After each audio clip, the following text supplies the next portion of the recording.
சமூக நீதி சத்திரிய பேரவையும் இதில் அடங்கியுள்ள அத்தனை நிர்வாகிகளும் சார்பாக நடைபெற்றுக் கொண்டிருக்கின்ற அண்ணனுடைய பிறந்த நாள்.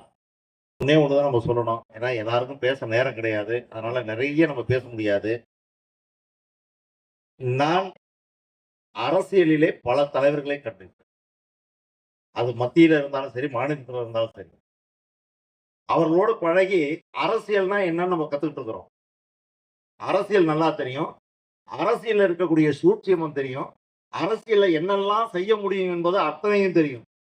ஆனால் நான் தலைவர் பொன்குமார் அவர்களை சந்தித்த பிறகுதான் அன்புனா என்ன தெரியும், அரவணைப்புனா என்னன்னு தெரியும்.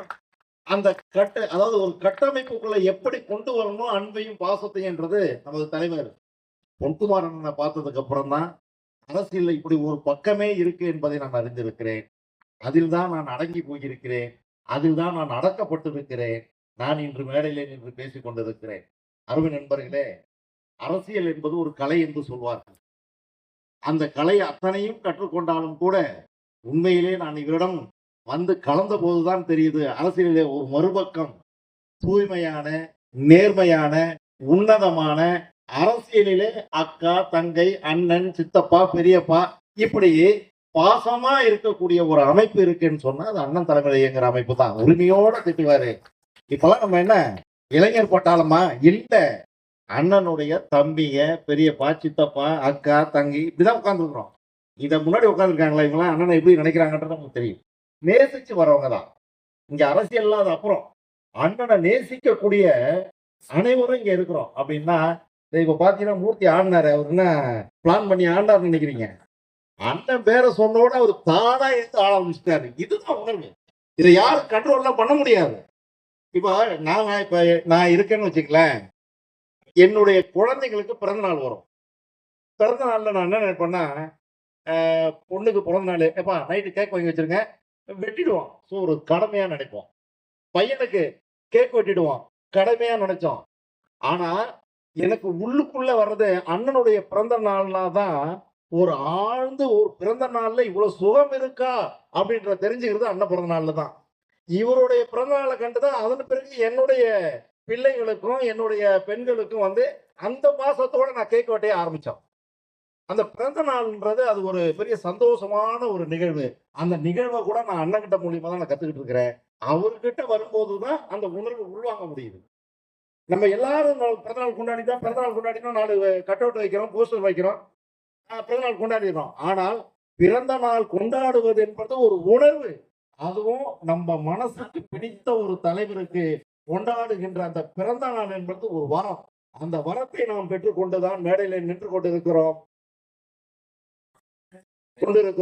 ஆகையினால தலைவர் அவர்களை நாங்களும் முன்னின்று வாழ்த்துவதிலே பெருமை கொள்கிறோம் என்று கூறிக்கொள்கிறேன். அது மட்டுமல்ல, இந்த பாசம் எங்க குடும்பத்து மேல நாங்க வைக்கிற பாசம், நீங்க வைக்கிற பாசம் கூட எப்படி வந்திருக்குன்னா, இப்ப அண்ணனை பார்த்தா நீங்க அண்ணன் வந்து இப்ப நான் அண்ணன் டூர் போறேன்னு வச்சுங்களேன், இந்த டூர் போகும்போது பார்த்தா அண்ணி வந்து பாத்தீங்கன்னா கரெக்டா 1 ஹவர்ல ஒரு போன் அடிப்பாங்க.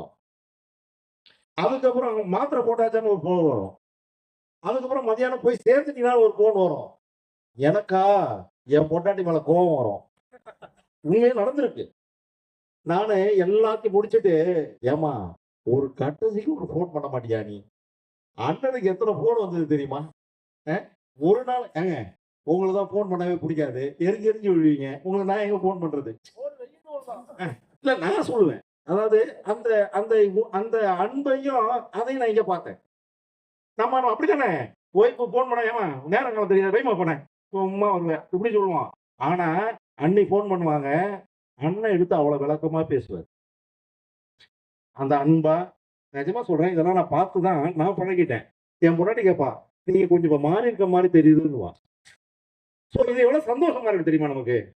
இந்த சந்தோஷம் எங்க கிடைக்குன்னா, நம்ம எங்க இந்த கூடணும்ல, அந்த எந்த கூட்டத்தோட நம்ம இருக்கிறன்றது அங்கதான் வெளிப்படும். அதே மாதிரி பாசம். அண்ணன் நான் எப்பவுமே தூரத்துல இருந்து கவனிப்பேன். அண்ணி வந்து அண்ணனை எப்படி கவனிச்சுக்குவான்றதையும் நான் பார்ப்பேன். 2வது இப்ப வேலூருக்கு போன ஒரு இடத்துக்கு ஒரு மீட்டிங் முடிச்சுட்டு கார்ல போகும்போது ஒரு ஆக்சிடென்ட் நடந்தது. ஆக்சிடென்ட்னாக்கா பின்னாடி அது என்ன ஒரு டூ வீலர் சொல்லுவாங்க. எம்கே என்ன டூ வீலரு? அது கேடிஎம். பெரிய அது வேகமா வந்து என்ன பண்ணான், திடீர்னு பின்னாடி இடிச்சு 2 பேர் கீழ விழுந்துட்டான். அண்ணன் இறங்கி நின்னாரு. நான் அவர பார்க்கிறேன். ஆனா அவர் பார்க்காத அளவுக்கு நான் பார்ப்பேன்.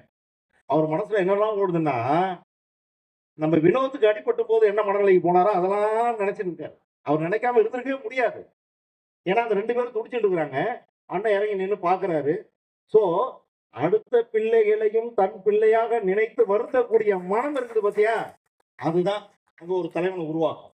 அதெல்லாம் நேர்ல நம்ம பார்க்கிறோம். ஸோ, அப்படிப்பட்ட தலைவருக்கு நம்ம பிறந்த நாள் எடுக்கிறோம் அப்படிங்கும்போது மகிழ்ச்சியா இருக்கு. சந்தோஷம். அண்ணனுக்கு என்னுடைய வாழ்த்துக்களை என்னுடைய சமூக நீதி சத்திரிய பேரவை சார்பாகவும், தொழிலாளர்கள் ரியல் எஸ்டேட் தொழிலாளர்கள் நல சங்கத்தின் சார்பாகவும் என்னுடைய நன்றி கலந்த வணக்கத்தையும் அவருடைய பிறந்தநாள் வாழ்த்தையும் தெரிவித்து விடைபெறுகிறேன். நன்றி, வணக்கம். ஜெய் ஹிந்த்.